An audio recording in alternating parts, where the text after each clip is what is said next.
OFPG Voices is brought to you by the following sponsors. Calliope Games, publisher of Roll For It, Suro, and Enchanted Plumes. They publish tabletop games for players of all ages and skill levels. Their games are crafted to inspire laughter and fun. Board&Dice. Board&Dice designs and publishes family and strategy board games. Two of their most recent releases, Origins First Builders and Mandala Stones. They recently announced their Ally program, primarily aimed at welcoming and supporting people of color and the LGBTQ+ community in the hobby.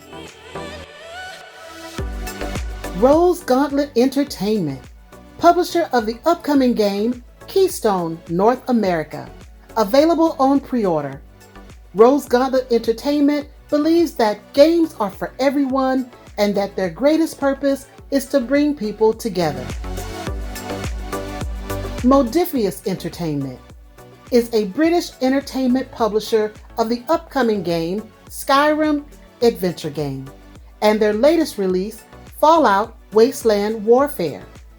Known for publishing role-playing games, board games, miniatures, novels, and cool accessories.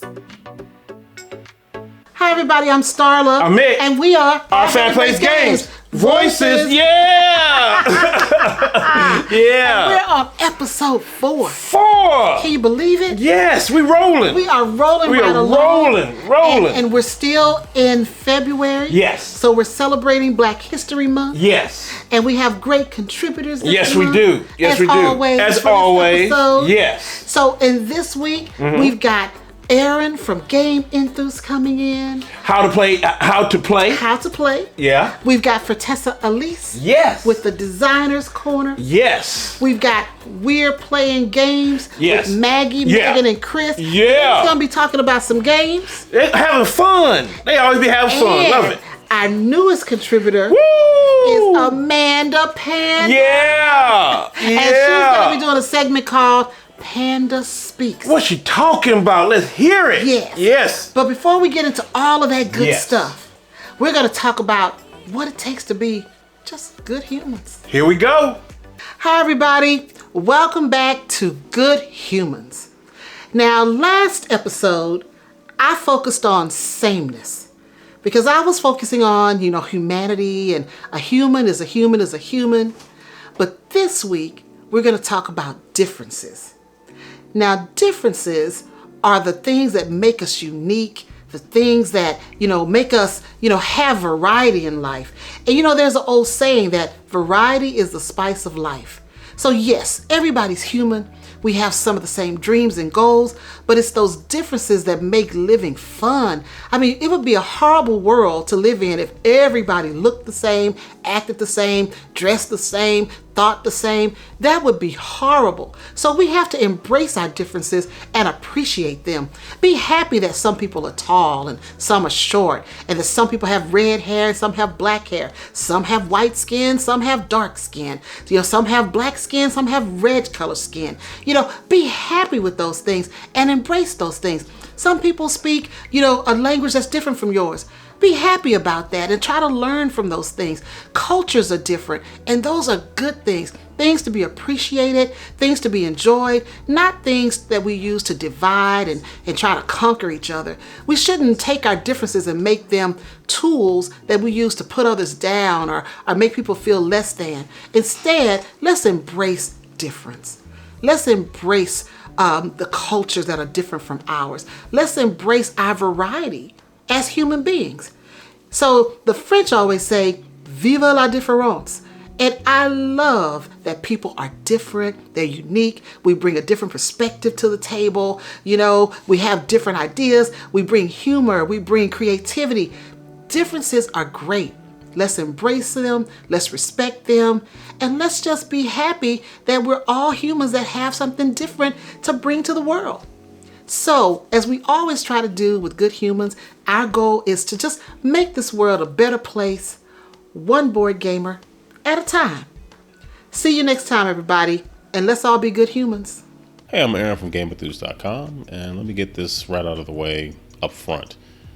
I'm not currently wearing OFPG Voices merch. But I should be. I hope to be. I will be. Now that we got that out of the way, let me tell you why I'm really here. I'm really here to talk about Spotlight. Spotlight is a area control card game published by Jack of Peace Games.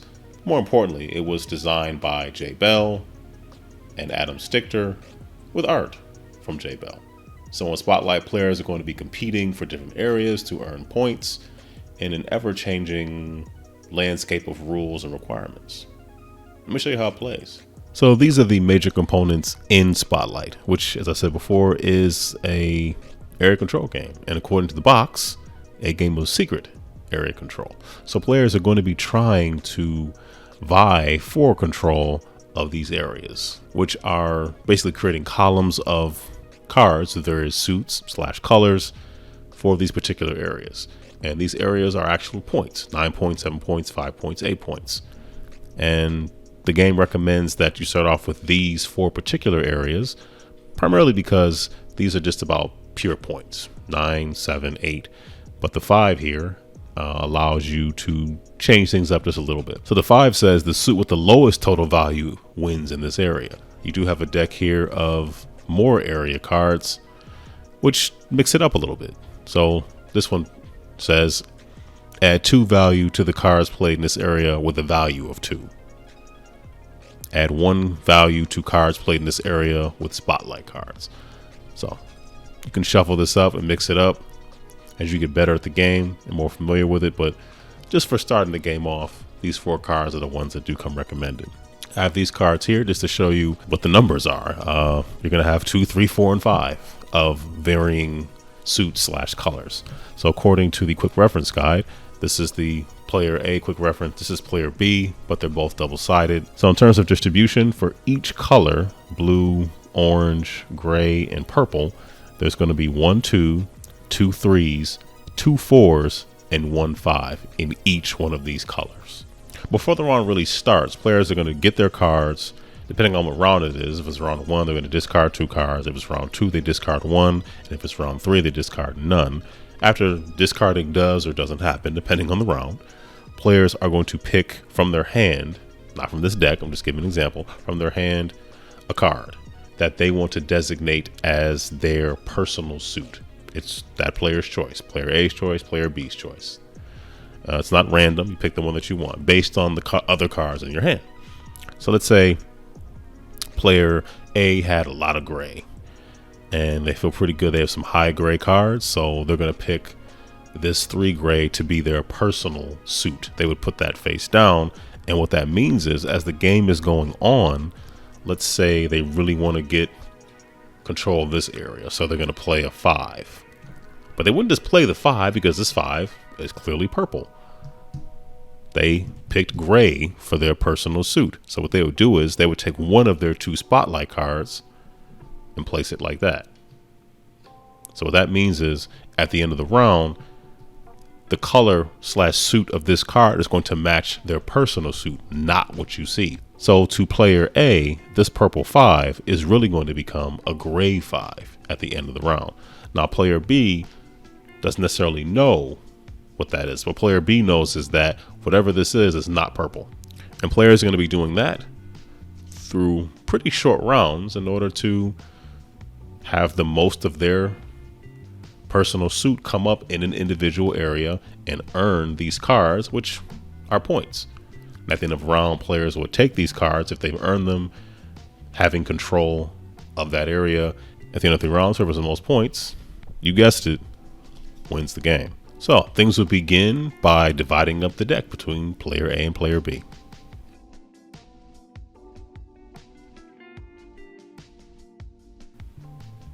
I promise this was not intentional. So both players are going to take a look at their hands, rearrange things so it paints a picture of perhaps what they should do. And the first thing that each player is going to do is they're going to discard 2 cards. This blue 2 and this blue 4. Discard this purple 2 and this purple orange. After that's happened, each player is going to determine what their personal suit is going to be. So player A is going to choose orange for their personal suit because based on the numbers, the other oranges they have, that puts them in a pretty good position. So they're going to take this 3, put it face down, and that means they have selected orange as their personal suit. Player B is going to take a look at what they have, and they are going to pick blue as their personal suit. So they're going to put that down there. Player A is going to go first, and they're going to play, I'll put this here, they're going to play into one of these columns. The most cards that a column can have would be 5 cards. So once a column has 5, no one can place anything there. All right, so player A is going to play a 5. Keeping in mind, this is player A's personal suit, and this is player B's. They're going to put a 5 there. Player A really wants to make sure that they can get this 9. So they're going to take this gray 5 and one of their spotlight cards, and they're going to do that. Now, the issue with doing that so early is kind of that they might be telegraphing maybe a little too soon that this is their personal color. I'm just going to go through the rest of the placement, and then we're going to return for some end round scoring.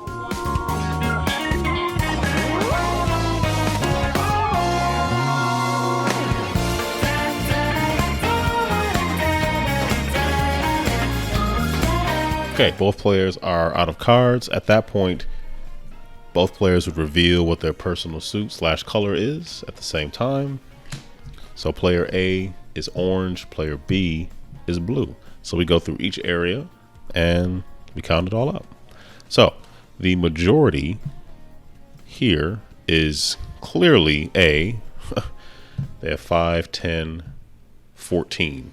Because both of these cards use player A spotlight cards, which essentially makes these grays actually orange.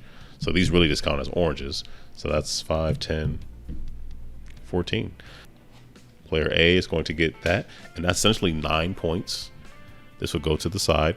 So what happens is you take the card, each player would take the card that they actually use to designate their personal suit / color, and they would just put it with the area card and set that to the side.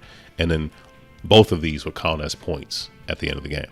So far, player A has 8 for orange. There's 4 for gray for no one. But player B picked blue, so they have 4. But because they put their spotlight card here, this 5 is also blue, which means that's 9. So player B would win this. Let's go to this area here, and this one has a stipulation as the suit with the lowest value, total value, wins this area. And I think it's safe to say that these are all 3s, and all 3s are going to be beaten by a lower 2 from player B. So they would win this as well. And then we come over to this area card here, and clearly player B is going to win this one as well. In addition to the 2-player mode, there's also a set of solo rules. So you can play an AI control character named Light, who will be kind of chasing you and placing cards where you are in order to trip you up and try to earn these. Essentially, Light will earn whatever areas you don't earn. So you really have to make sure that you're, on top of things to earn an area, because if you don't get it, Light is definitely getting it. And that is how Spotlight plays. Now that you know how to play Spotlight, you might be wondering where you can buy Spotlight. There should be a link in the description that will lead you to a place where you can buy Spotlight. I cannot guarantee that your version will come signed by Jay Bell. If you happen to have a copy on you and Jay Bell just happens to be in your vicinity, I'm sure he would be nice enough to sign it for you. Once again, I'm Aaron from GameEnthus.com. You can check me out there. Thanks for watching, and hopefully I will see you next month. Hello, this is Fertessa Allyse, and I want to do something a little special for Black History Month. Today, I want to talk about inclusivity in board game design, and I want to hit 3 different points. I said 3 and I held up like 10 fingers. Don't judge me. Okay, so first point is the setting of your games. Whenever you're choosing the theme, it's very easy to pick a country that you don't live in. And that is fine if you do that. But if you do theme your board game around a country that you don't live in, I need you to have a very solid reason why you're doing that. And then I need you to research it so that your game is not looking at this country through this kind of exotic tourist's gaze, right? You don't need to look at it like you're a stranger. Because if I was from that country and I played a game like that, I would be upset. Because clearly this person just did what was beautiful to them and exotic and strange. And there are too many things that already do that. So if you make a game that is in a different country, please do your research. Please reach out to a cultural consultant. And please really think about why it's important that it is in this country, and if it is something that's just kind of like a skin, or if it is genuinely something that's important to you. Okay, number 2, language. So I have played games and playtests that still uses the word plantations. And it wasn't because I thought the game designers were racist in any sort of a way, but it was just a word used, and it could be because they weren't American. In one case it was. They weren't American, so they didn't know the history behind the word plantations. So I'm just saying it right here. Plantations just is a very triggering word. I don't like it. I don't want to play a game that has plantations. I don't want to. Colonists is another word that makes me go, necessary? Who are we? Am I the bad guy? I don't. Again, you can use it, but it's gonna raise my eyebrow. Another surprising word had no problems with Harry Potter, but wizard. Wizard just by itself, it can be a little bit iffy. Even for Wicked and Wise, when we were coming up with the names with suits, I had a magical suit, and I struggled calling that wizard because it was wizard at first, and I was like, ooh, I just really don't like that. And it's because I grew up in Georgia, and the KKK is still alive and well, and one of their higher positions is called the Grand Wizard. So when I just see wizard hanging in the breeze, I'm like, But again, no problems with Harry Potter. So, case by case basis. If you can bring me into that world, hey, use it, please. I just want to put it out there that there are certain words that have a history behind them, and it can cause somebody negative feelings.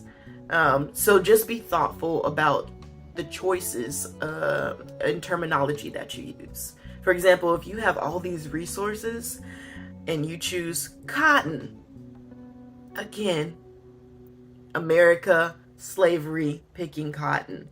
Now, I have no problem saying, oh, I want a cotton t-shirt, whatever. But if cotton is a resource in the game, please make sure that it is there for an absolute reason.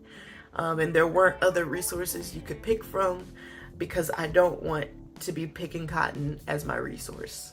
I don't. Just put that out there. The last thing, and the thing that is even more important to my heart, is art. Now, you may say that as a game designer, you are just looking to publish your game and get a publisher to deal with the art and getting it funded. But even in that case, you can still influence the art that's chosen. Whenever you are signing your contract with your publisher, you can say from the beginning, hey, the art is important to me, or it's very important that we are inclusive whenever we're hiring artists or creating characters. Even if you don't have say in what those characters exactly look like or you don't have say in who is hired, just putting that on the radar that that's something that's important to you, there is a much higher chance that that publisher will work with you and try and meet those requirements. So when it comes to Black people in board game art, there's not enough, there's not a lot. There has been a push recently, and I love that.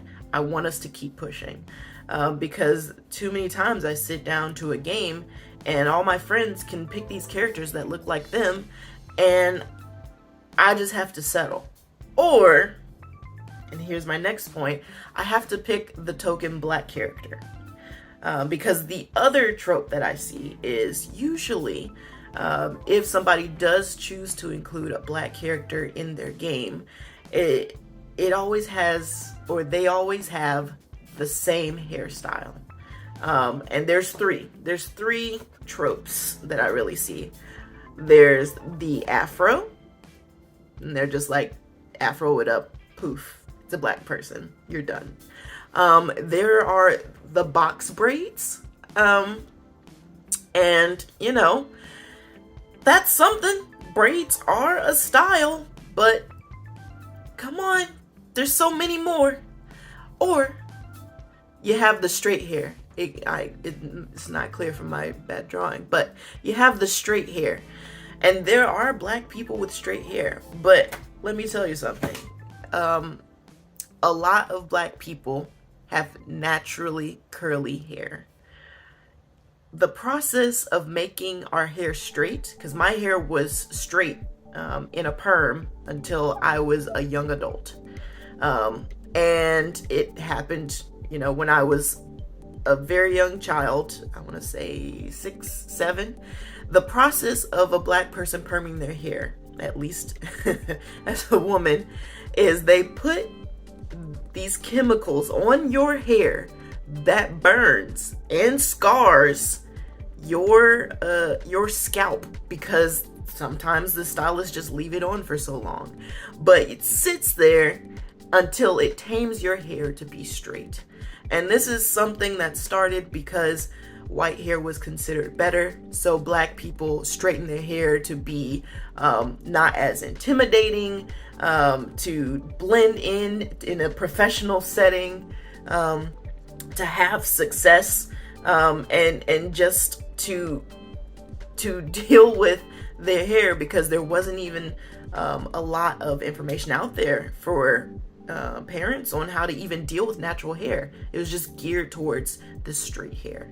So yes, there are a lot of people with straight hair, and there are a lot of beautiful Black people who love their straight hair. But a lot of us, our hair is naturally curly. So when I'm looking at game art, I really, really am looking for Black people who have these curls. Black people who, have options, I should say. Because, yeah, the afro, you see the curls, but there are so many different hairstyles. Like if you look at video games, if you look at movies even, you're going to see white people in so many different hairstyles. So many. You don't even question it. It's just like options. It's natural. But with Black people, you will see it relegated kind of to those 3 hairstyles. And there are so much more. You see what my hair is doing right now? It's doing something crazy. It's almost like my little take on a mohawk. I have locks, by the way. Locks, dreadlocks, are when your hair are locked up and they're kind of down in these strands, and it takes years to do. Dreadlocks take years to hook. I'm not making this a lecture about hair, but I kind of am. Just look at Creative Soul Photography. This is a beautiful photography couple. I believe they're based in Atlanta. They have an Instagram, but even if you go on Google, Creative Soul Photography, you will see a wonderland of Black hairstyles in these fantastic settings. And it's so beautiful. And I just really want to see Black people given the variety that other people are given in games and art.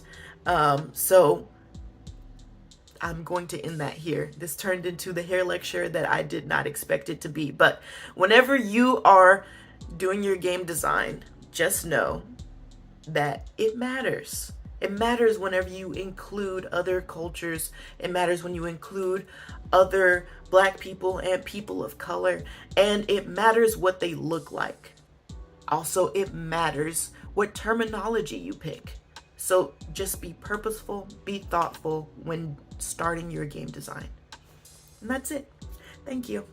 Happy Black History Month, family! Hi! Hi! We're playing games, and we're here to talk about a bunch of different really great games, all by Black designers. So let's get into it.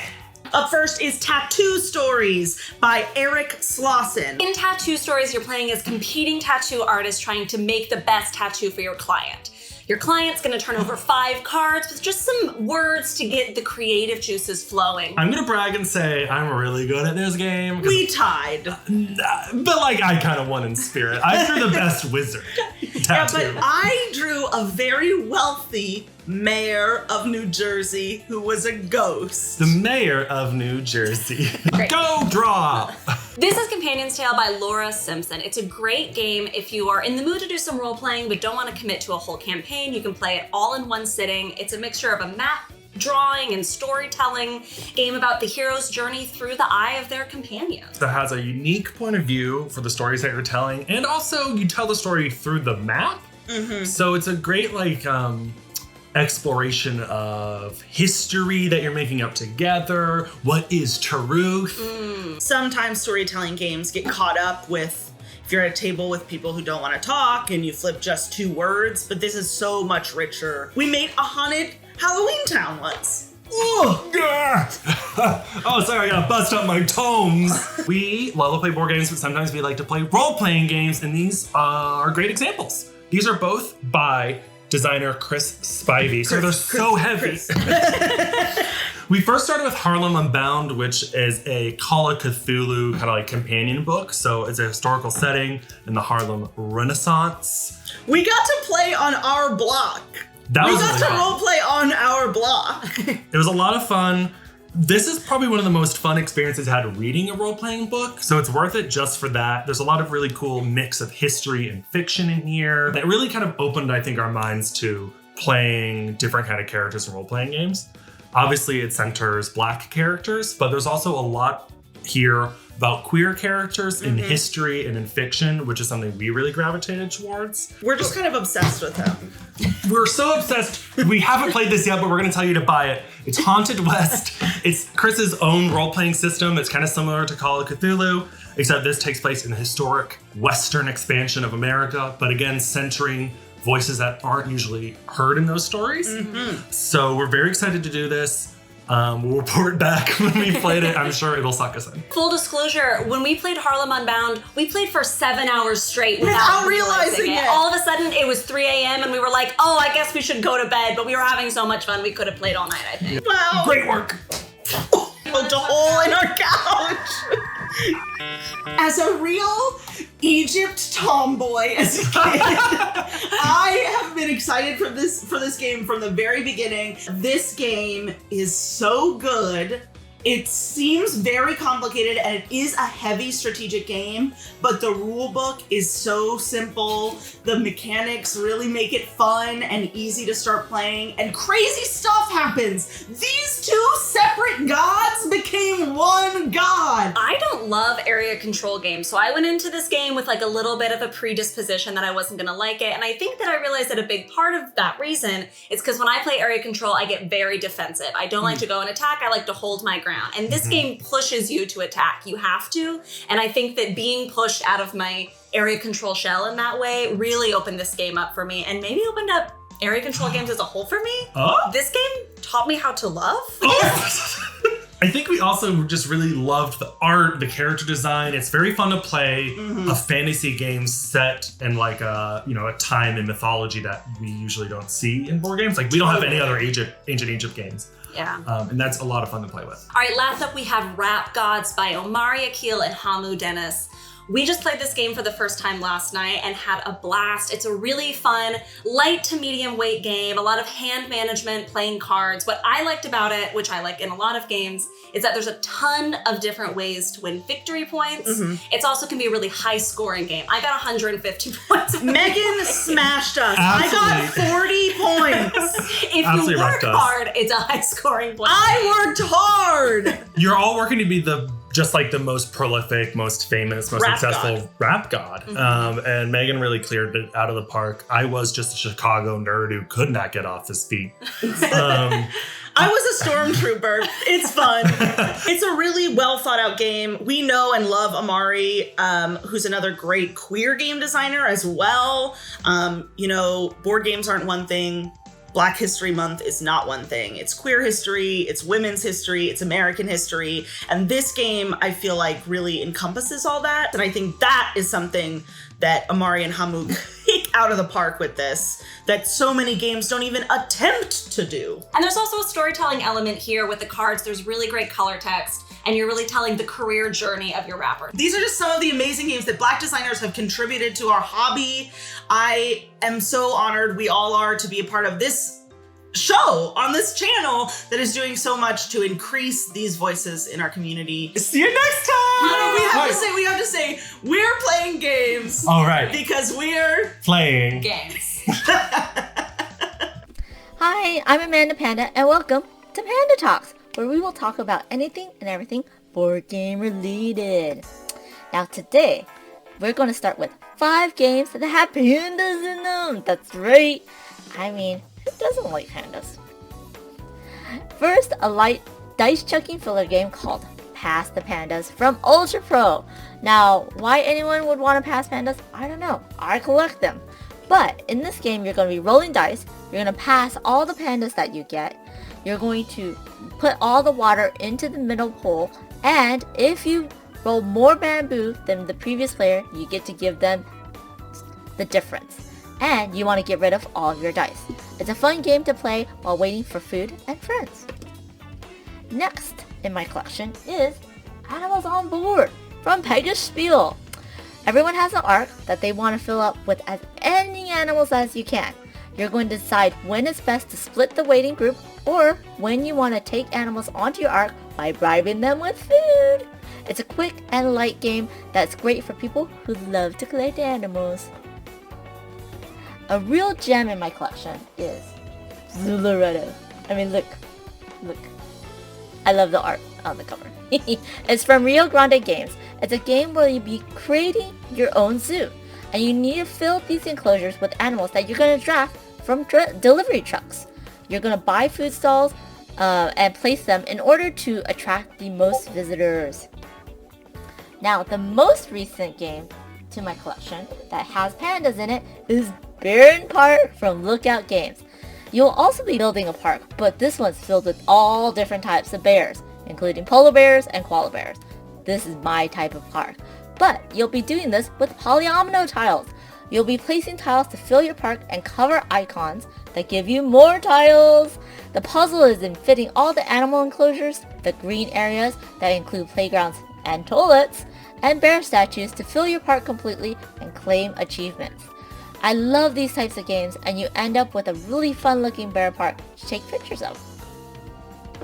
Lastly, one of my favorites, of course, is Takaneko from Bombeck Studios.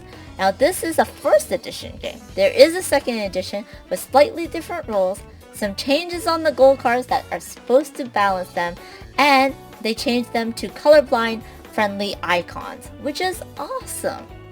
I will never say no to playing this game. I even have the giant version and the expansion and the giant version of the expansion. In this game, you will select actions to plant garden plots, have the gardener grow bamboo, and the panda to eat bamboo in order to fill gold cards for points. You will get in each other's way, but you might also help each other, which is really fun. It's lots of fun at all player counts, and I hope you get to try it out. So, let me know in the comments. Are there any board games with pandas in it that I didn't talk about? I'm always looking to grow my collection, so let me know. All right. Yes. Another great episode. Yes.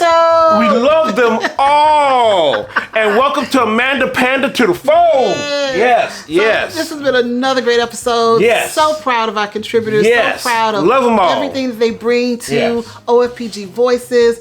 We just love it. Yes, we do. Love it. And we're going to keep on bringing on voices because we're We'll looking at keep others to on. bring on. Yes, we and are. we're going to keep growing. We're going to keep We're going to keep growing. changing, moving, grooving, everything. So we're going to keep going. Because the only constant Yes. in life is change. Now, next month is going to be what is that? Women's History Month. Yes. Yes. That's going to be next month. So we're going to So just keep we'll doing focus it. on some of those things for Women's Yes. History Month. Yes, we're going to do that. Yeah. And the next one up is going to be on March 9th. That's the next one. So you keep a lookout and look at all of our episodes. Look at all of them. They're great. And don't forget, this is Black History Month. Don't Yes. forget to celebrate, Google something, learn something, and celebrate all of the history in America. That is so true. That is so true. Now, Starla, what about our merch? Well, we have merch on Spring. Yes. We have OFPG shirts. We have OFPG Voices shirts, smugs, hats. I almost forgot we got mugs, hats, Everything. sweatshirts, Yes. all of those things. If you haven't bought something, we'd appreciate your support. Yes, we do. We appreciate your support and keep these things going.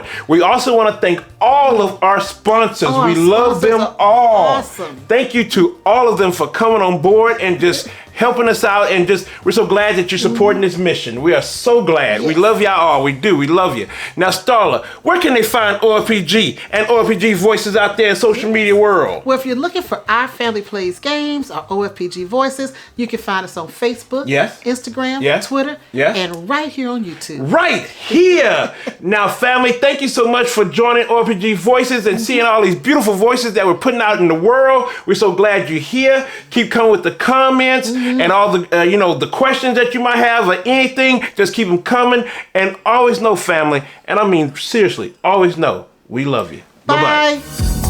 Bye.